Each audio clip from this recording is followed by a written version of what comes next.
Looking back on the week that was and forward to the week ahead. It's the Fantasy Football Hustle. Here are your hosts, Brian Drake and Dwain McFarland.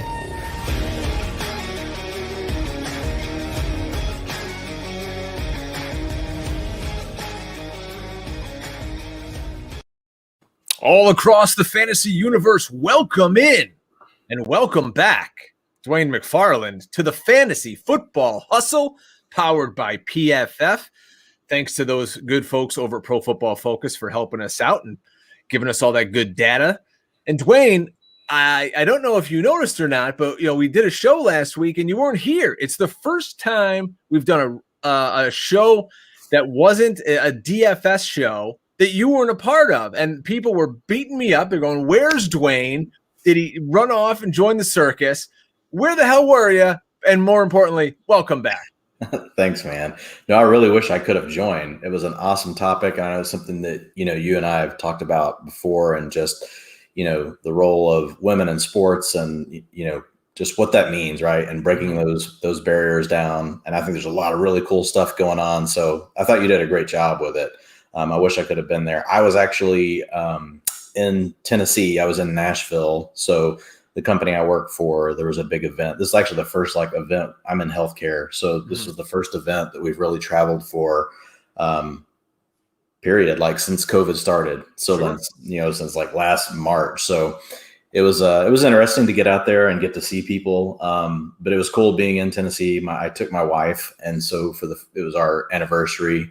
So for the first couple of days, we got to hang out there in the town. I took her to the Country Music Hall of Fame. We went to Studio B, which Studio B, if anybody hasn't been to Nashville, man, it is so cool. You get to sit at the piano that Elvis sat at. Waylon Jennings, Willie Nelson. Even if you're not a country fan, you can appreciate some of that.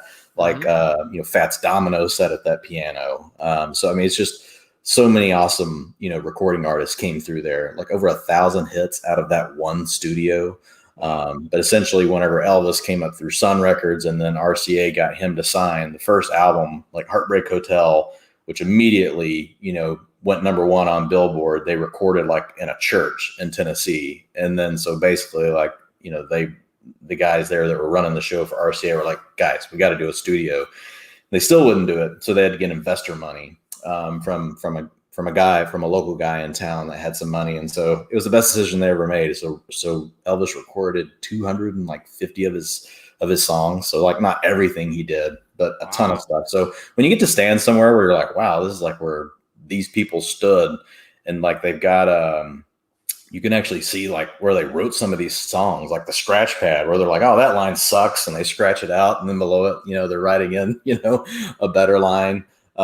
So it was awesome. We had a lot of fun. We stayed downtown at first. We did the Grand Ole Opry. We did all that stuff. So we had a good time. But I did miss you, man. I did miss you because actual news was going on, and I was so busy. When the Julio news broke, for example, I was literally working from 7 until midnight, because we had meetings all day, because I work with a lot of these different medical device suppliers and stuff.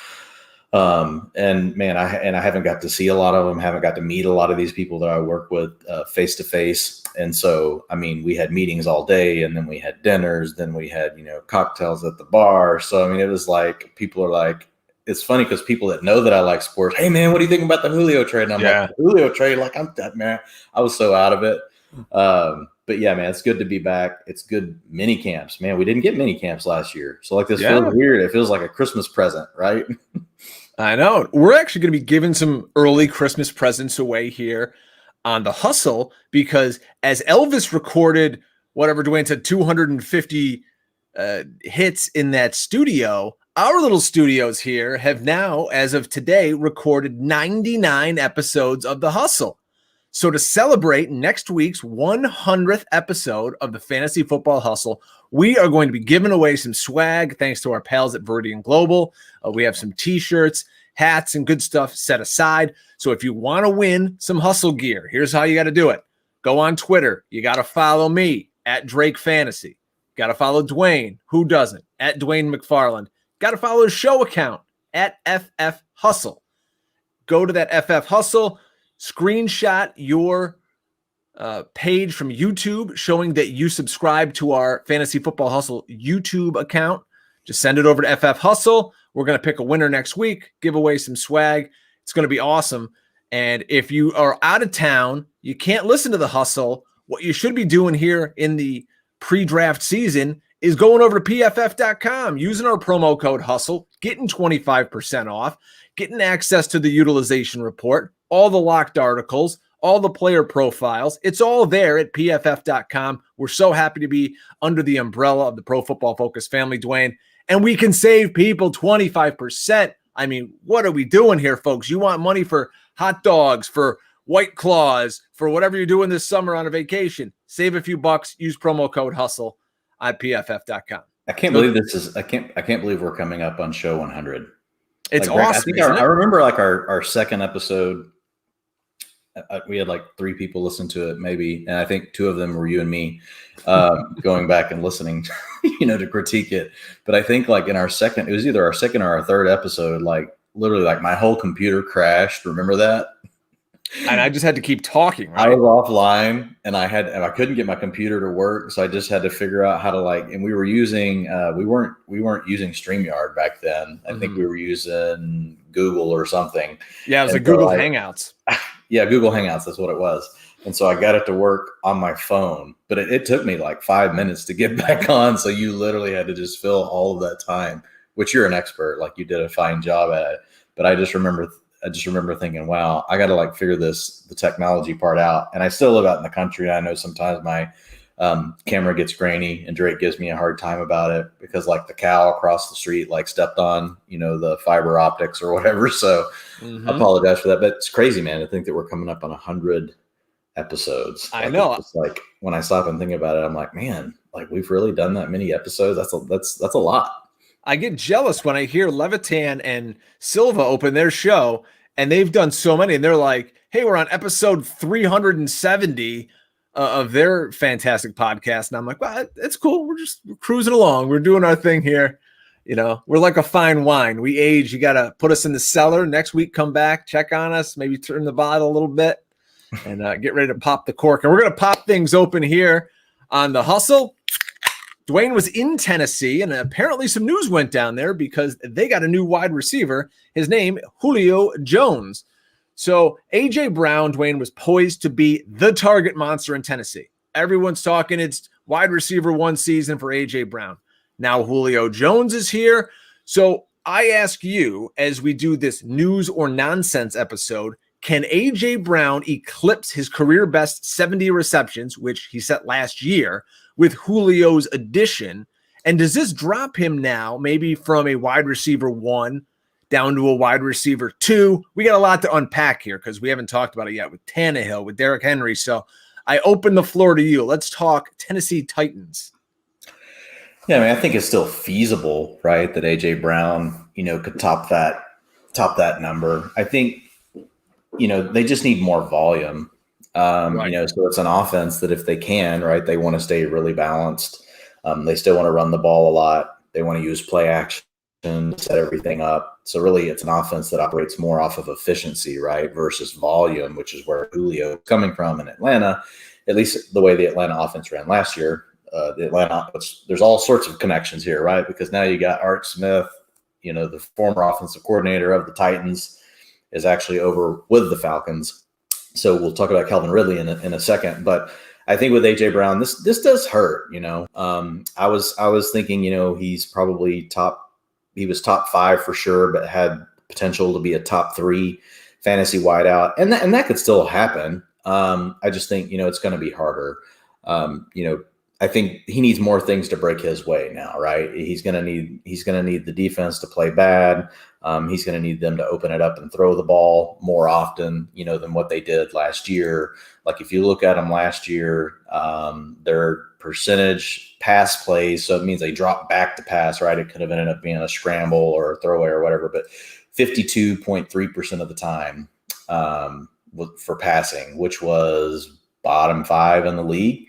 So that's got to change, right? And then if you look at their play volume, which was better than it had been, In the previous years, it had been lower, but they were right at the NFL average. The average team ran 1,075 plays. The Titans ran 1,077. So they need that to bump up, and then they need the passing versus the rushing to probably get to more like a 57-43 type scenario, 55-45 type of scenario, to really pump some extra volume in, because you do know some of the targets are going to be going to Julio. I will say Corey Davis was decent in that last year, right? So it's not like A.J. Brown's not used to, playing with another decent receiver. Obviously, he doesn't have the resume of Julio Jones, but we're also not talking about, peak Julio, right? Maybe we get peak Julio for several weeks this season, and then, he's injured for some of the weeks, which, recently, Julio's been one of those players where really you want to keep him around 70 to 80% of the snaps in a game. So I think that can help AJ Brown. But yeah, I think that huge upside of, wow, just who else are they going to throw the ball to, is gone. But just to kind of remind folks, so last year in week 17, right, you had Corey Davis and AJ Brown on the field. Corey Davis had 42% of the targets, 38% of them went to AJ Brown. So that was 10 and 11, right? The week before you had 9% to Corey Davis, 32% to AJ Brown. The week before you had 27% to AJ Brown. You had 23% to Corey Davis. So, and then the week before that, you had 39% to AJ Brown and 13% to Corey Davis. So I still think there's room, for AJ Brown to still put up 25, 30% target share marks. The problem is they just really need the volume to kick up. They need the defense to not play as well, because those 40% weeks are probably going to be a little bit harder to come by with Julio on the other side. If Julio is playing well, I will say, this could demand more attention, right? Because we know that historically, like over the last couple of years, like when teams have really sought to take AJ Brown away, they've been able to do that. So this could actually help him in some ways, because if Julio is healthy and he's playing well, then it makes it really hard. You've kind of got to pick your poison between the two guys. I did a little research, and I saw that the Titans over the last 3 years are 30th in the NFL in pass attempts. And A.J. Brown last year, 35th in the NFL in targets. Do you know who had more targets than A.J. Brown? Guys like A.J. Green, Logan Thomas, Russell Gage. This guy was doing it on just pure run after the catch, I'm a monster, crazy efficiency. And I have a very hard time thinking I'm going to draft AJ Brown in round 2, round 3, and he's going to return that kind of that upside anymore. I really don't think I can do it anymore. Let me look up where he is. He's shown that efficiency 2 years in a row. Now they do have an offensive coordinator change, but he is a major beneficiary. We've talked about this in the past. Targets on play action passes are worth more from a fantasy points perspective than non-play action targets. 34% of his targets came from play action last year. That's a pretty strong number. So that should stay intact, right? But to your point, it makes it harder to take him, in the second round. I think I like him better as a third round pick. I thought he was a steal up until now, going towards the end of the second round. But the other thing you could argue though, Drake, like if you sit back, like you just want to kind of like play devil's advocate, like how much more really could he get than what he was already getting? I named those target shares at the end of last season, 39%, 27%, 32%, 38%. It's not like they can throw the ball to him 50%.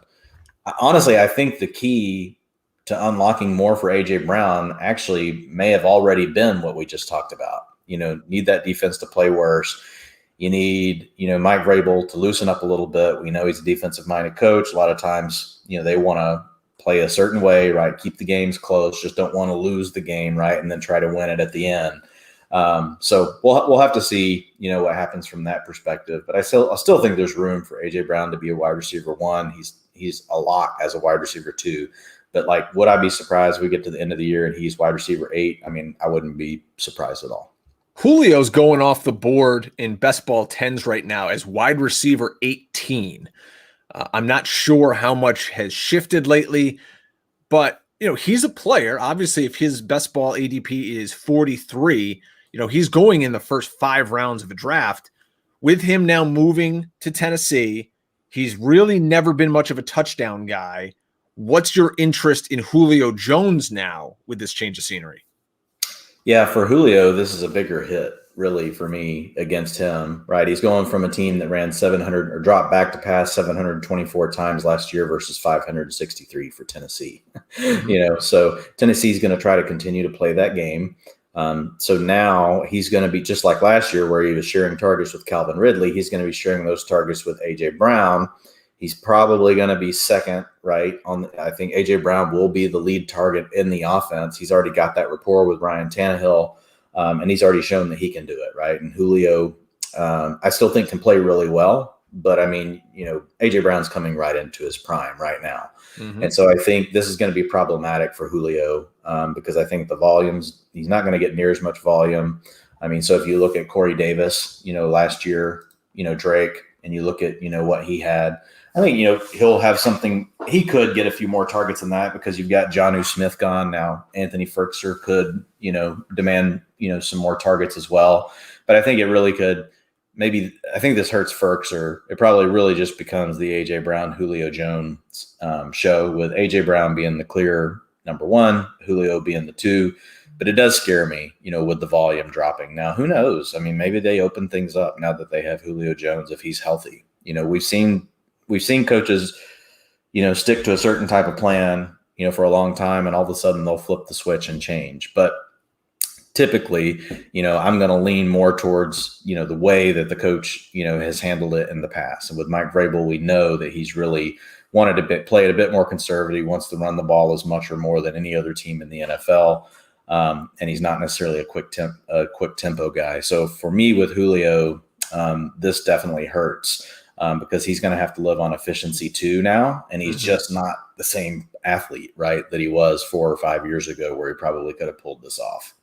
Guess who's creeping up the ADP boards in best balls is Ryan Tannehill. He's now up to, I want to say, QB 12 after all this. He was nowhere near that a few weeks ago before this trade.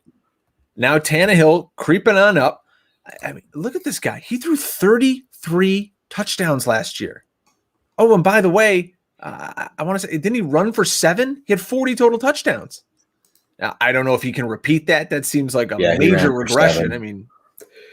22 the year before. 346 fantasy points, in your typical scoring league, last year, which was ranked 9th. Most people don't know that. And so now he has Julio Jones instead of Corey Davis. Tannehill's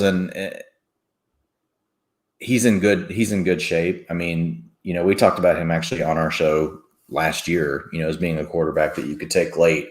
And so, he plays really well in this scheme, and I don't see them changing the scheme much. I think he's in an offense that's tailor-made to fit what he can do well, and I think you'll continue to see him do that. And I think Julio Jones, if he can stay healthy, does give him a little bit more upside. But we have to remember they still did lose Jonnu Smith. Julio's got to stay healthy. So, I think Tannehill's gets a slight upgrade from this news. Really, if anything, he was just being underdrafted, right? Now, his efficiency was really through the roof last year, Drake. So his fantasy points per drop back, 0.66. You look at his touchdowns per attempt over the last 2 years. He threw a touchdown on 6.9% of his passes last year, on 7.7% of his passes the year before. So he's done it, 2 years in a row. But those are pretty high numbers, right? Typical quarterbacks are down around 4.5 or 5. So he's well above, the average. Now they do run an offense that has shown that it can be efficient. So I think Tannehill, moving up the board, he probably already should have been a little higher, on the board. But I think Julio does, cement that for him because now we know that they actually have 2 legit weapons. And if Firkser can do anything, we've talked about the rule of 3, on the show before. You really need 3 weapons that can attack, in the passing game specifically, right? To really be able to break all the different types of coverages that defenses are going to throw at you. Mm-hmm. Finished last year 3rd in fantasy points per drop back was Tannehill. Let's go full circle. We're doing news versus nonsense. And it's going to Atlanta, where Calvin Ridley now is squarely in the wide receiver one combo. He may have just taken the spot of A.J. Brown after a 2020 where he caught 90 balls for 9 touchdowns and was 4th in the NFL in receiving yards per game. Plus, rumor has it Kyle Pitts could play a little more boundary X than traditional tight end just to get him on the field early. So, news or nonsense, Dwain? This will be the theme of the show. Ridley is a top 5 option in redraft, and Pitts should be drafted as a top 5 tight end. I think Ridley, is a top 5 option. He basically does take the role of where A.J. Brown was. I don't think he can do everything A.J. Brown can as far as run after the catch, but he's a very good route runner. He's shown, he's got the rapport with Matt Ryan. He's shown he can beat top corners. So I have no issues, with Calvin Ridley. And I think, he's going to by far and away lead this team in targets. I think he's going to be up 27, 28, 29, 30% of the targets are going to be coming to Calvin Ridley. It's just going to be interesting to see what Arthur Smith does with the offense, right? Because if he wants to make it look more like what the offense looked like in Tennessee, which would make sense now, right? You get rid of Julio. It's not just this aerial show. You got a young, tight end in Kyle Pitts. You got Hayden Hurst. You got Russell Gage. We really don't know what any of those guys can contribute yet. We all love Kyle Pitts, but he still has to prove, right, that he can do it on the field, and he probably will be a difference maker. But I think Ridley is a safe bet, right? I'm easily taking Calvin Ridley in the second round now, whereas before I was a little bit hesitant because of what we just talked about. I was like, okay, we got Arthur Smith coming in. If he slows things down, he will make the offense more efficient. But last year where Julio, and Calvin Ridley, if they both, saw 20 to 22, 23% of the targets, that could still get you to the targets, you needed to have a fantasy, wide receiver 1, wide receiver 2. I was worried that it was going to be like what you were talking about with A.J. Brown, right? We would be looking at 2 guys that were only getting 70 or 80 targets. So I thought up until this point, Calvin Ridley was probably being overdrafted. But now I think, anywhere in the second round, I'm fine with taking Calvin Ridley. As far as Kyle Pitts goes, I'm not going to argue with anybody, about it. But these situations where coaches just say they're going to get players on the field just because they just don't typically work out, right? When it's a player that, unless they really are going to play him at receiver, which I think, Pitts may be capable of that, but I think that's probably mostly hype. I think there's going to be situations. I think there's going to be a lot of situations where Kyle Pitts is not going to be on the field. I think, unfortunately, just because we've seen that with young players before. And again, we're only in mini camps, right? So it's definitely a situation that we want to track, and we're going to want to see, how are things unfolding for Kyle Pitts. He's he's a top story that you're going to have to follow because, his price tag is so high. You got to really make sure that you feel comfortable making that sort of an investment. For me right now, I'm not, just because I don't feel like I have to, right? Where he's going, I don't feel like I've got to make that decision right there. There are some other things that I can do. I'm happy about my best ball teams where, I went ahead and grabbed him when he slipped to me in like the 6th, round. I think I got him in the 7th round one time. So I'm happy about those now because those days are probably, which we already thought he was overpriced. Now those days are going to be long gone. I think we're just getting kind of crazy, Drake. Think how hard it is just for rookie receivers to really be productive. And now we've got a rookie tight end who we're saying he's going to play receiver. He's going to be on the field all the time. We don't know that. Like, he could be one of these guys like Chase Clayton. This is actually the perfect comp. Like, what you're hoping for from Kyle Pitts this year is that he's used similarly to like the way Chase Claypool was last year, right? So Claypool was only running a route on about 60, 65, 70% of the drop backs. I think that's probably what Kyle Pitts is going to be at, somewhere in there. I think they'll use him down around the end zone. I think they'll find creative ways to get the ball in his hands, but you're going to have some hit or miss weeks, right? I think he's going to show some things that we all get super excited about because we're going to, wow, this guy's awesome. But I think playing time, is going to be just enough of an issue that he's being overdrafted right now. There's just too many questions in my personal opinion. If you're playing in an FFPC format where you got, tight end premium, I get if you're drafting a bunch of teams, I totally see why you want to have some exposure to Pitts. But hopefully if you're drafting a bunch of teams, you've already drafted several and you've already got your exposure, and you're not going to have to pay the prior high tag. I saw one draft board get shared just a couple of days ago, and I think Kyle Pitts went in the 3rd round. I mean, so that's getting that's pretty pricey. Yeah, I mean, his ADP right now, best ball 10s, he's going as tight end 6. So he's still behind Hawkinson and Mark Andrews. I prefer Hawkinson and Dallas Goedert, and we're doing a best ball draft for charity. Currently, friends from the Lightning Round podcast were gracious enough to have me in. It's a tight end premium league. I took Hawkinson and Goddard back to back.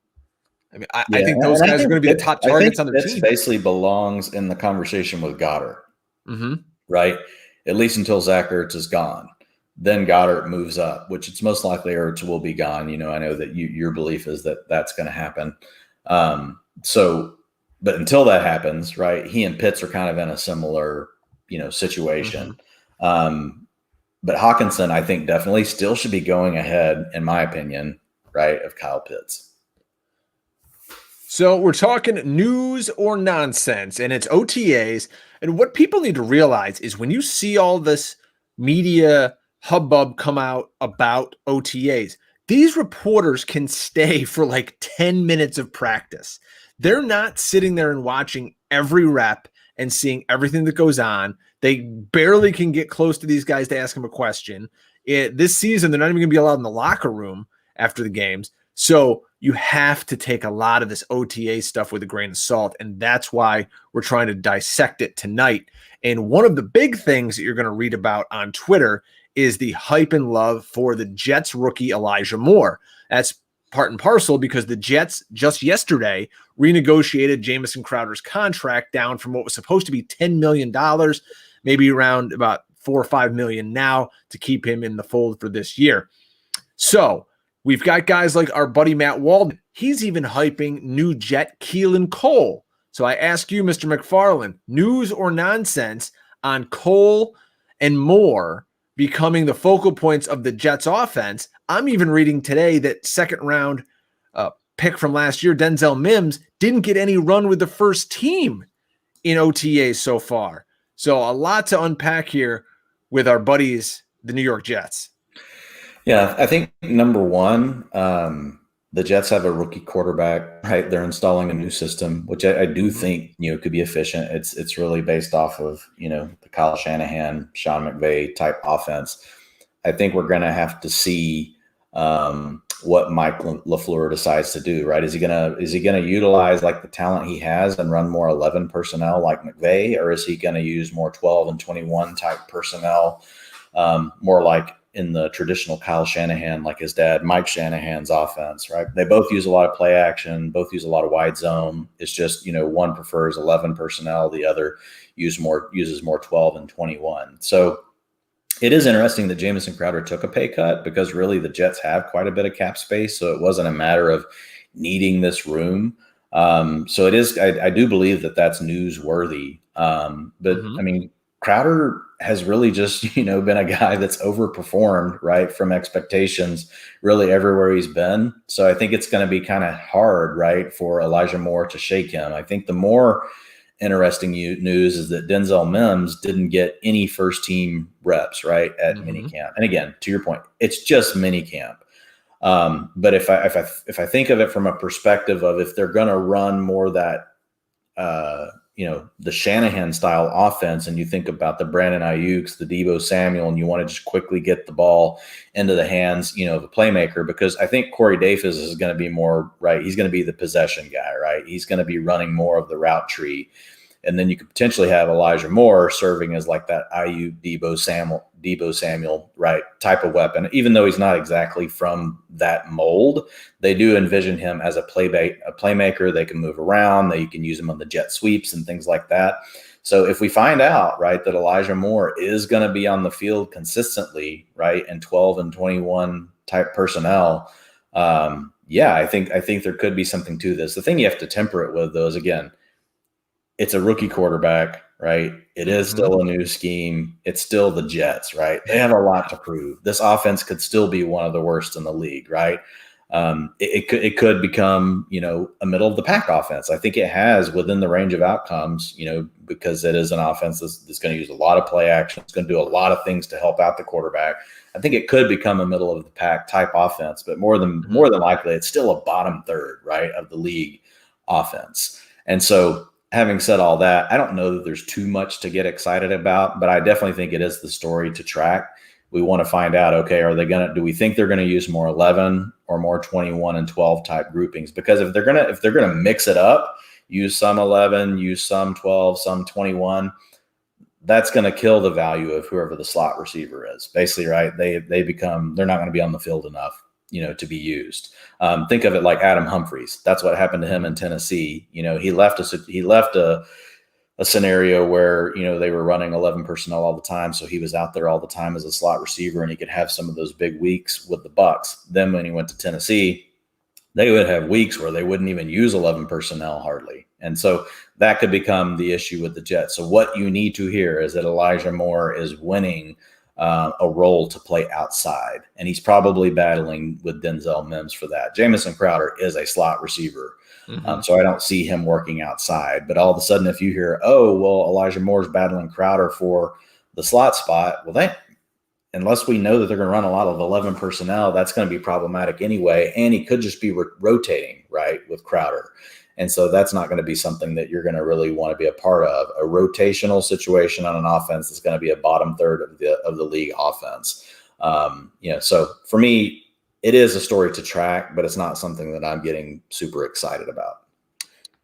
Our good friend Matt Harmon and his great website, Reception Perception, was talking about Elijah Moore and playing on the outside. And he posted on very limited reps versus press coverage. He posted 73.7% success rate, which is 83rd percentile. When he was in the slot, and maybe overall, it was 95th percentile. 79% plus versus man. So the kid is an excellent separator. I'm just concerned you have this rookie quarterback. Why are we trying to get a veteran receiver off the field who could be his security blanket? We saw in 2019 with Sam Darnold, he was peppered with 122 targets, and he was by far Darnold's favorite option over the middle. I get it, new offense, new quarterback, but you're looking at Wilson coming into a situation now where he's got a rookie in Moore, possibly in the slot on the outside. You've got Keelan Cole, brand new to the team. Guy's never done anything in his career. You got Denzel Mims, second-year guy, kind of being pushed out. Is Corey Davis there now? I mean, he's kind of like their ex.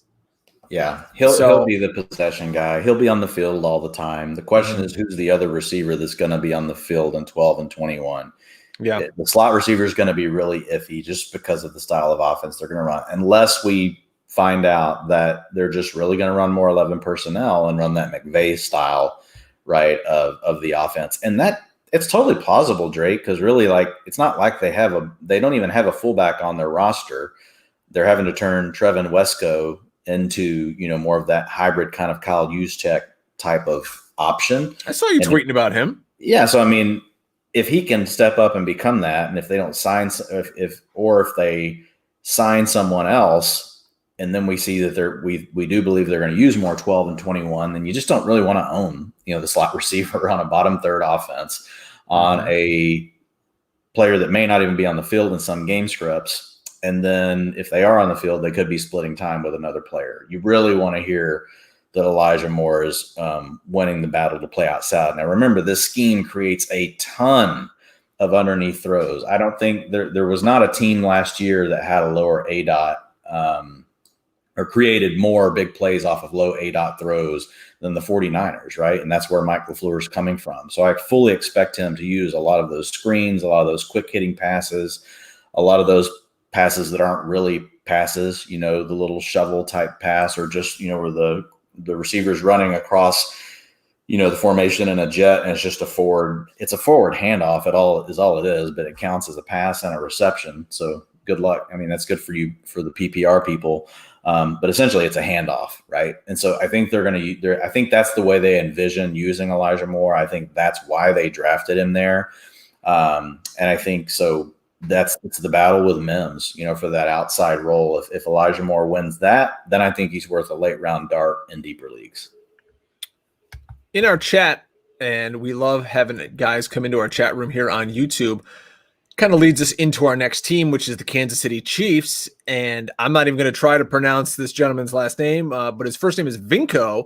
He asks, guys, would you touch CEH this year? And he's talking about Kansas City Chiefs running back Clyde Edwards-Helaire, who last year had first-round hype, ended up rushing for 800 yards, couldn't really punch in the end zone, only 4 rushing touchdowns, wasn't as big a factor in the passing game as we thought.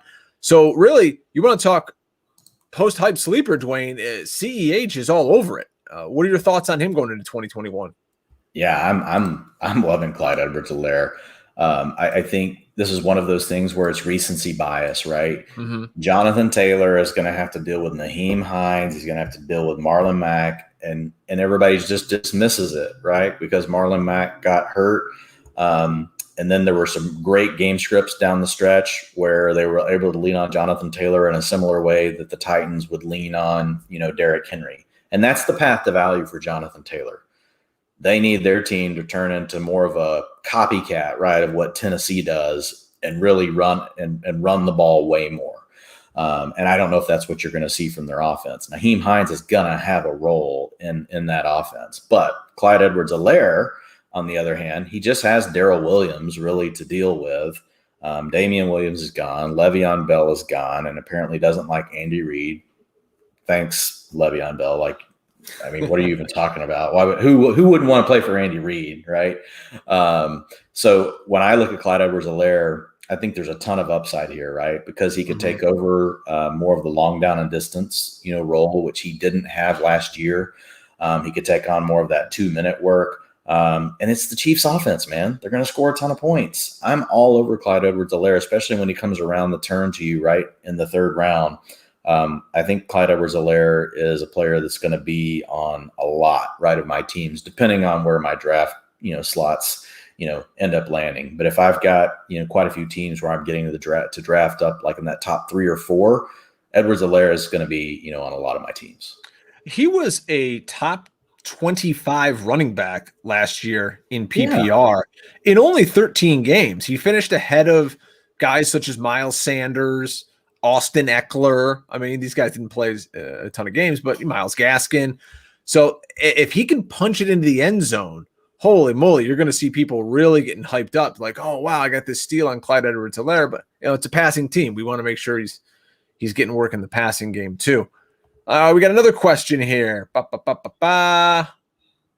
Everyone is talking about the running back dead zone or so the last week. Would love your thoughts on this. This is from our friend Mike Lentini. Now, when people are talking about running back dead zone, we've discussed this a little bit already in a draft that we did, and they're talking about the 3rd round when you hit that area, Dwain, and all of a sudden it's, basically you get to J.K. Dobbins. J.K. Dobbins. Yep.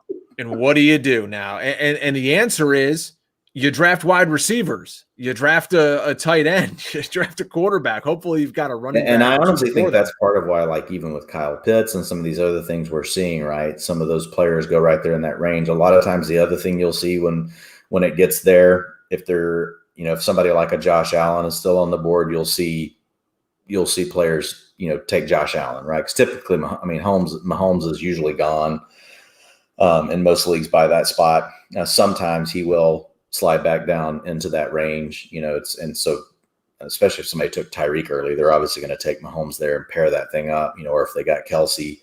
But if not, like I've seen some people do the Josh Allen thing. I don't really want to do that. I'd rather keep taking my swings. Allen Robinson is a name that I hit on a lot, in that spot.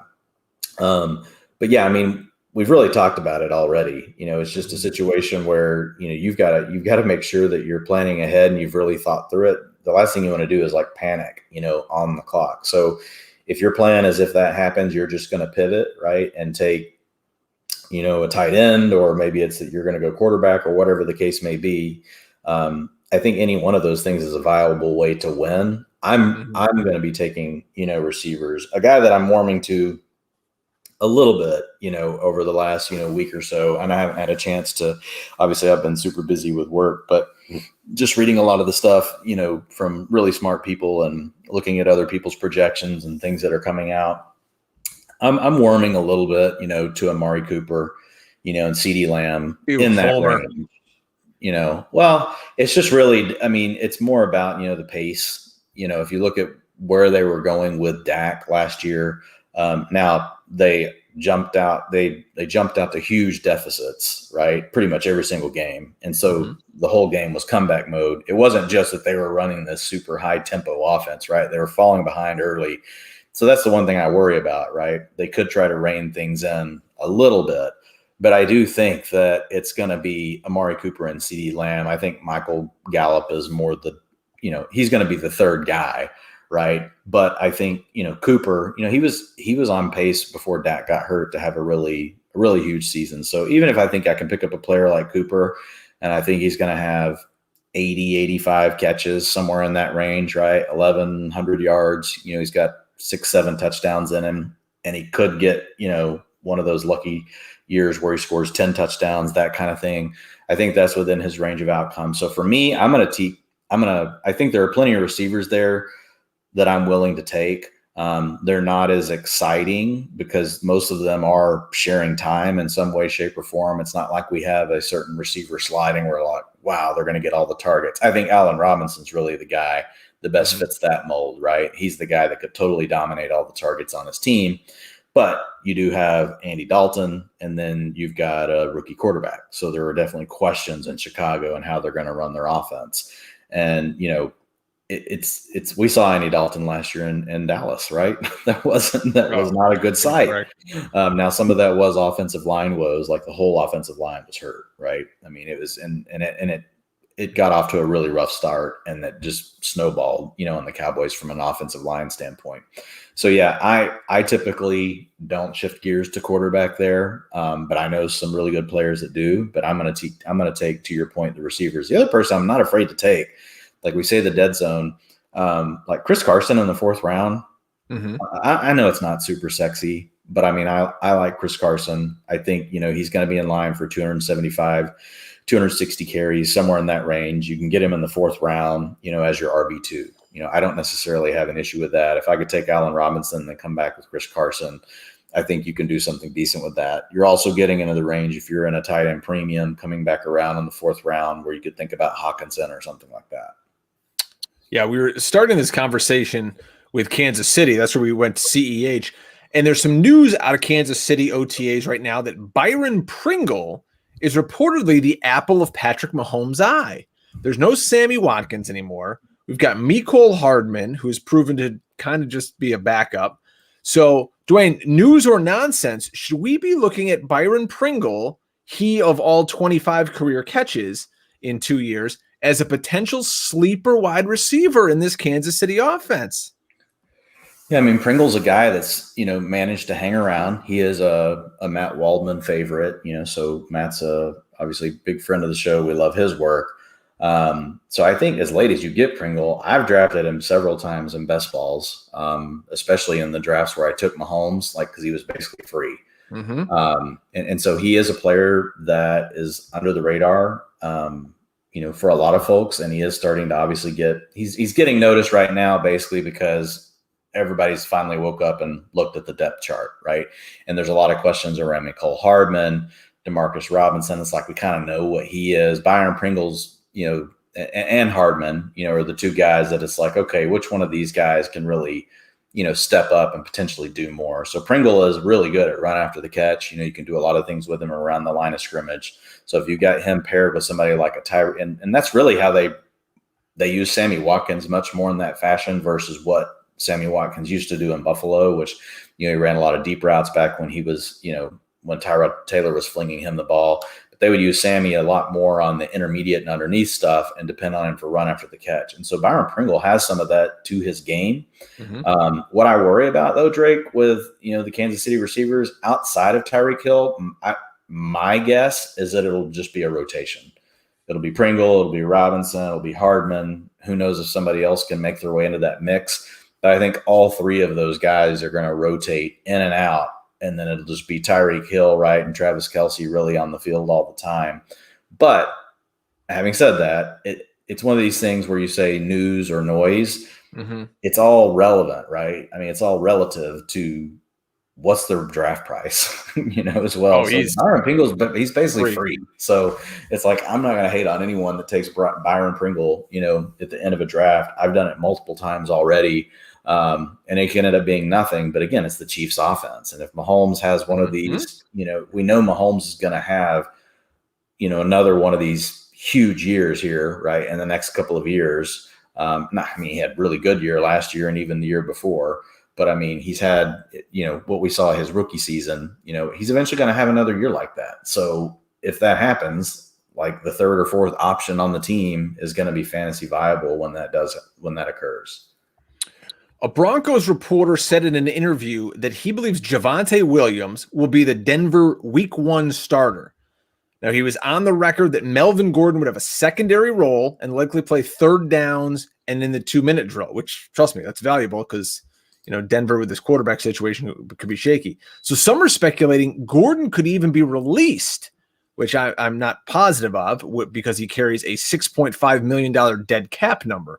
So Dwain Gordon, who is 28 years old, is on the heels of the season where he, in 15 games, ran for nearly 1,000 yards and 9 touchdowns.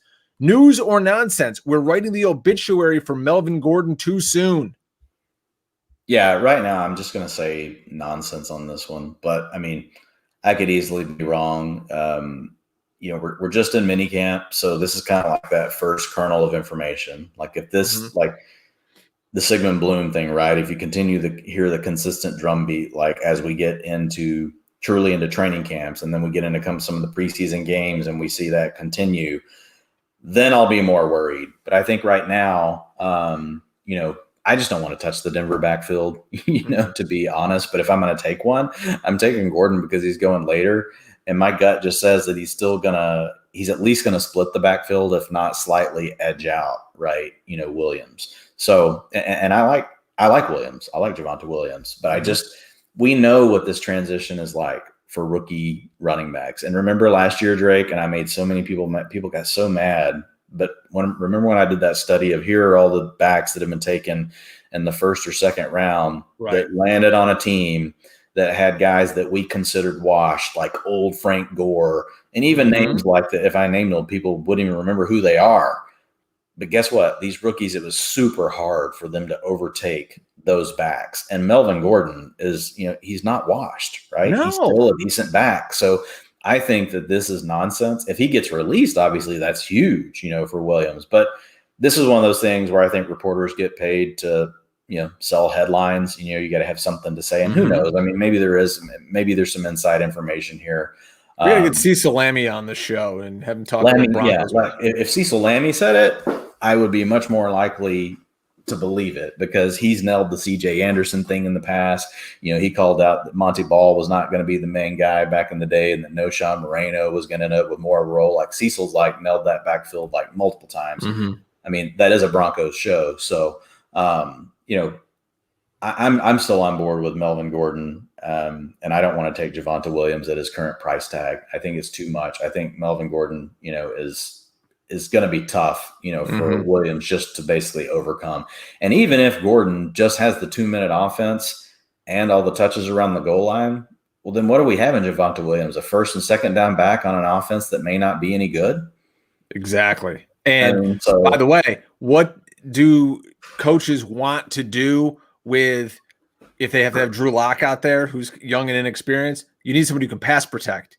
Melvin Gordon will pass protect his ass off out there. He's not losing a job to a rookie on passing downs because he's over the hill. The guy ran for nearly 1,000 yards. He can still play. And by the way, if Melvin Gordon gets released, he's going to Atlanta, he's going to Miami, and he's going to mess up one of these situations for a guy that everyone's drafting super high right now.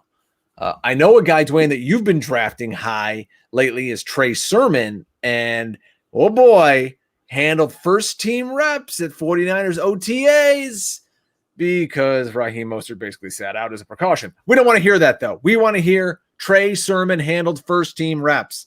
the Sermon hype is only going to grow, and we're going to read this, and over the next few weeks, we go, oh my God, he's passing Mostert. Jeff Wilson Jr. is out for this first half of the season. Wow, it's truly sermon time. So Mostert did get a little pay bump. We talked about that before, and he only has 282 career carries entering what is now his 6th season. We know, though, he missed half of last year with injuries.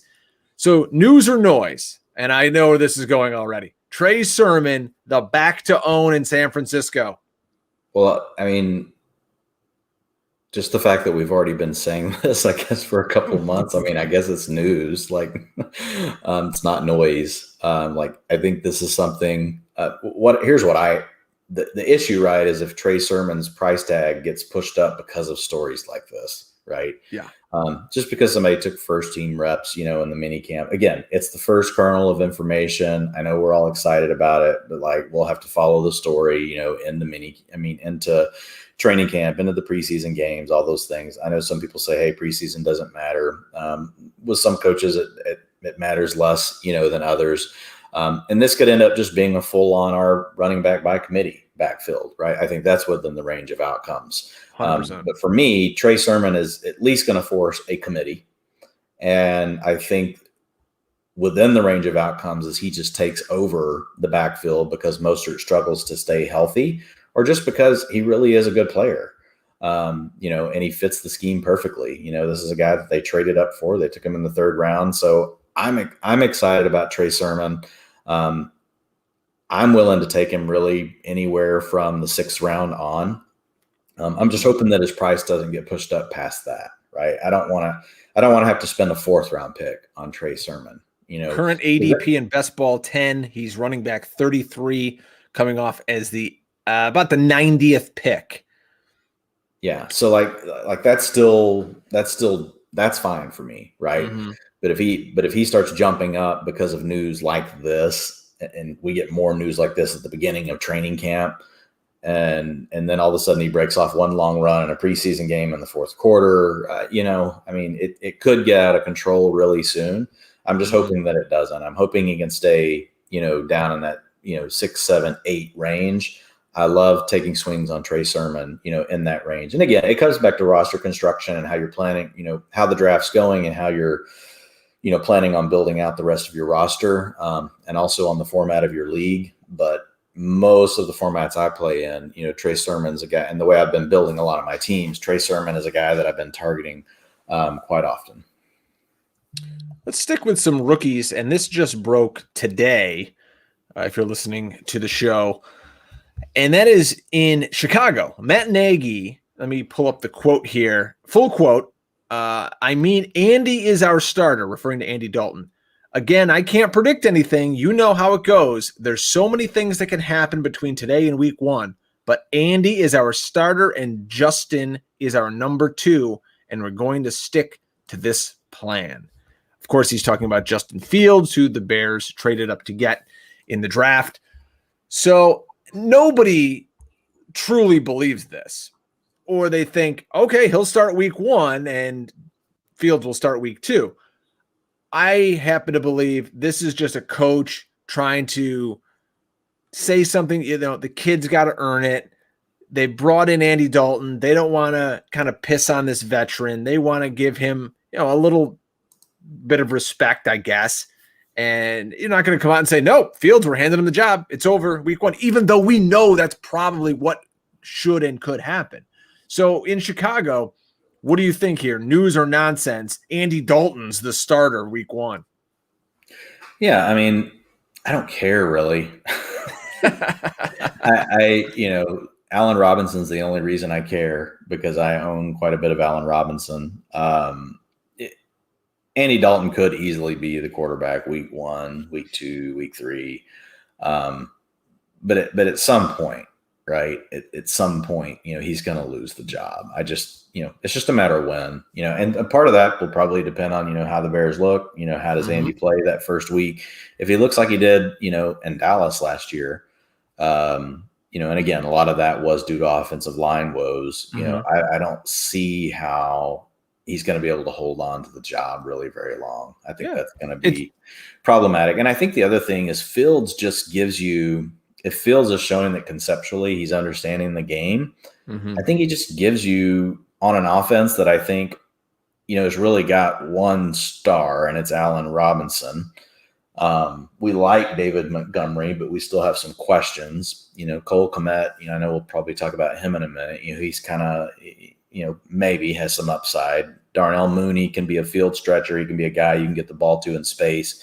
I mean, they have some pieces, but that's not like an awe-inspiring group of weapons. But if all of a sudden now you compare it with, a quarterback that now defenses have to worry about his ability to run or scramble, that can open up things for these other players, right? So it'll be interesting to see what they do. But I think it will end up being a situation where I don't see Andy Dalton holding on to the role for very long.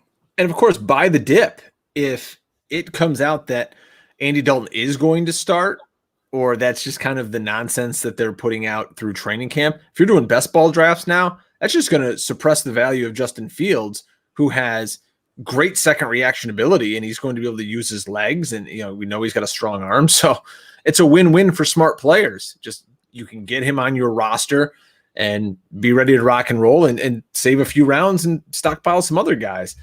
You mentioned Cole Kmet, and Nagy was also quoted as saying he envisions a lot for his second-year tight end. He played 70+% of the snaps over the final 7 games of the season, while seeing 6+ targets in 5 of his final 6 games. So news versus nonsense, Cole Kmet and his tight end 20 ADP are being slept on. Yeah, this one actually, I think this is news. I think he could be the second weapon, right? The number 2 weapon in the offense. I think it'll be between him and Mooney. Jimmy Graham did some nice things early last year, but to your point, you already hit on the snaps, but it's just not the snaps, right? Really what we care about for the pass catchers are the routes. And so over those last 4 weeks, here are Kmet's routes run per drop back, 62%, 77%, 71%, 76%. When we get tight ends up over the 70% range, like you're getting into startable tight end range, right? You're on the field enough. We love to see the 80 and 90 percenters, but they're kind of hard to find. And Jimmy Graham early in the season had owned those numbers, but Jimmy Graham, once you got to week 10, that all really stopped. Like he had been in the 70, almost 80, and in the 60% range for routes run per drop back. And it dropped down to 43, 34, 42, 41, 38, 41, 30. So they clearly made the transition already. It's already happened.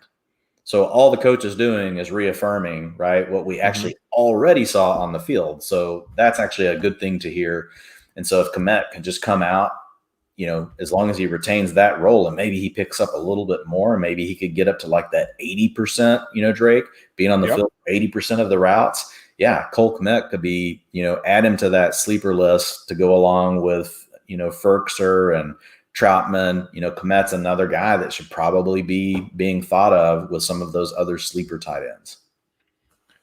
We're talking news or nonsense, and here's a guy that I brought up a few weeks ago, and now I'm starting to see some other folks get on board, and he plays for the world champion Tampa Bay Bucks. And the one thing this offense sorely lacked last year was a running back who could competently catch the football. Enter Giovanni Bernard. He could easily soak up most of Fournette's 46 targets. Rojo had 42, and the corpse of Keyshawn Vaughn, who a year ago, I'm not going to lie, I spent late first round dynasty pick on, had 10. So let's say Gio gets 70 targets on what was last year the number 2 passing offense in the NFL. Dwain, news or nonsense, Gio Bernard is the PPR sleeper nobody's talking about. I think this is noise, but I do think that I agree with the headline, right? He is a PPR sleeper that nobody's talking about. I agree with that, but I just think there's too many other mouths to feed. I think what this does, though, and we've talked about it a little bit, Bernard signing there, man, that kills Fournette because that's what was keeping Fournette's value. He was getting some of that inside the 5 work. He was getting long down and distance. He was getting all the 2-minute offense. So if that goes away, and now basically Rojo and Fournette are sharing first and second down duties, and it could turn into hot hand approach. You're never going to know which one of those two guys to use, right?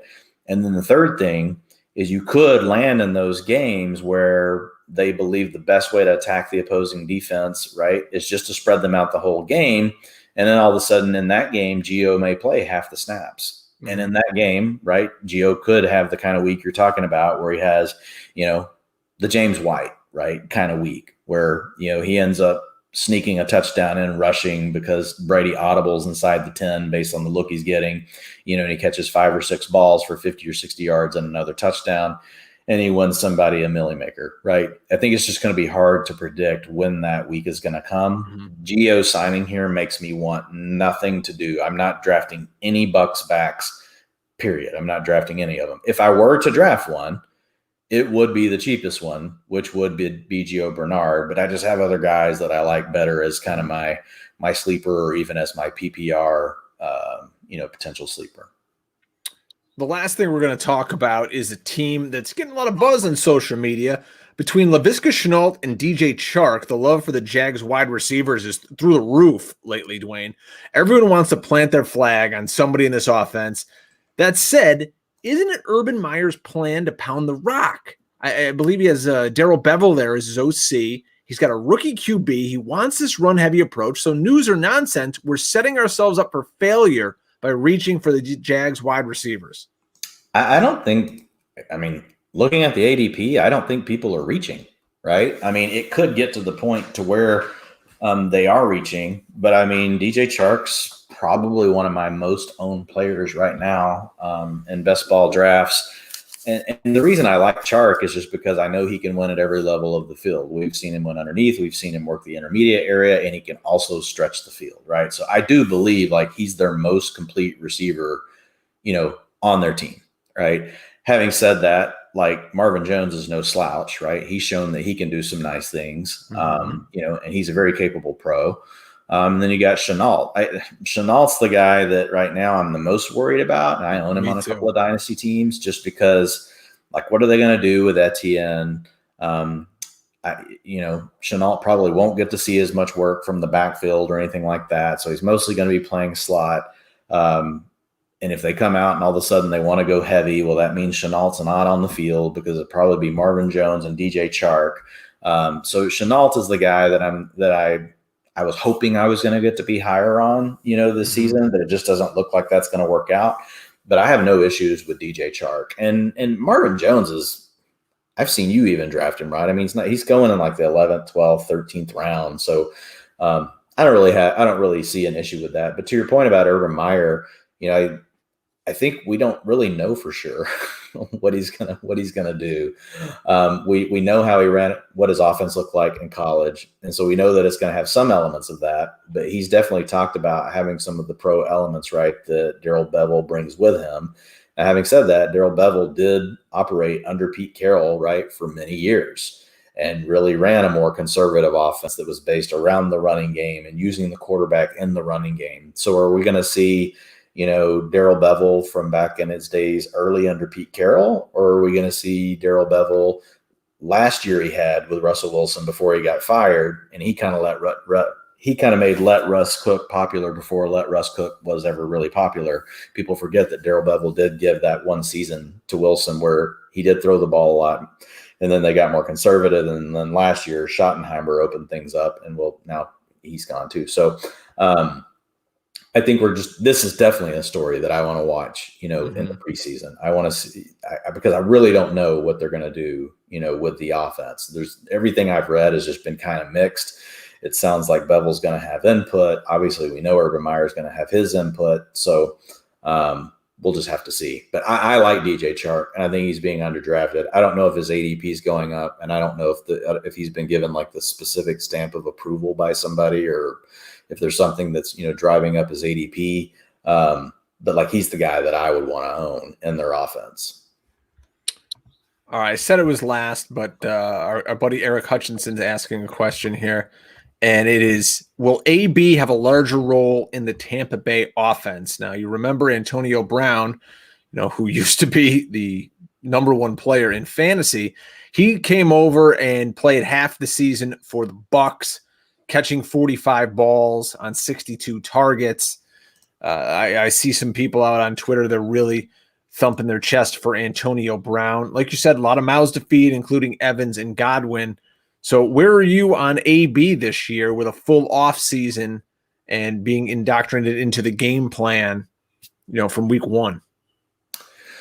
Yeah, I think this is an offense, where you're going to just need some efficiency. And I do think that Antonio Brown can provide that. The way I look at this is Antonio Brown could probably finish closer to Chris Godwin and Mike Evans than what people think, which means that he's being, underdrafted a little bit right now. And that's not a knock on Godwin or Mike Evans. I think both of those guys are still going to be fine. They're going to get theirs. They both battled through nagging type injuries, especially Godwin last year. Godwin, we really loved, right, when he got to work inside, out of the big slot, the year before. And that really led to that huge breakout year. And we just didn't get to see, quite as much of that last year. He didn't get quite as many matchups, against linebackers and safeties and zone type coverage, and I had even looked at, his yards per route ran versus man versus press versus zone. And he was clearly the better player versus zone than he was against, man type coverage. So it does hurt Godwin, a little bit if he can't get, to move inside, more often, which they kind of rotated all those guys in and out of that position last year. So like last year, if you look at Godwin, only 22%, of his targets came from the slot, 45%, 77%, 20, man, I've got this thing like backwards. Sorry, forgive me. 67%, of his routes from, the slot. So, I mean, it's still healthy, but they move Evans inside, they move Antonio Brown inside, but I think they're going to all get theirs. I do think Antonio Brown, is probably being drafted too late. I could very easily see it being right. They're all super close. They're all right around 1,000 yards. Mike Evans obviously carries the most touchdown upside, but I could see each one of them scoring, 6-7 touchdowns. And you could see Antonio Brown basically having the same stat line as Chris Godwin, right? And Mike Evans. The only thing that scares me a little bit with Brown, it doesn't scare me because really it's already priced in, right? In those games where they get ahead and they go more to the 12 personnel because they do still have OJ Howard, right? They still got Gronk. And they still have Cameron Brate.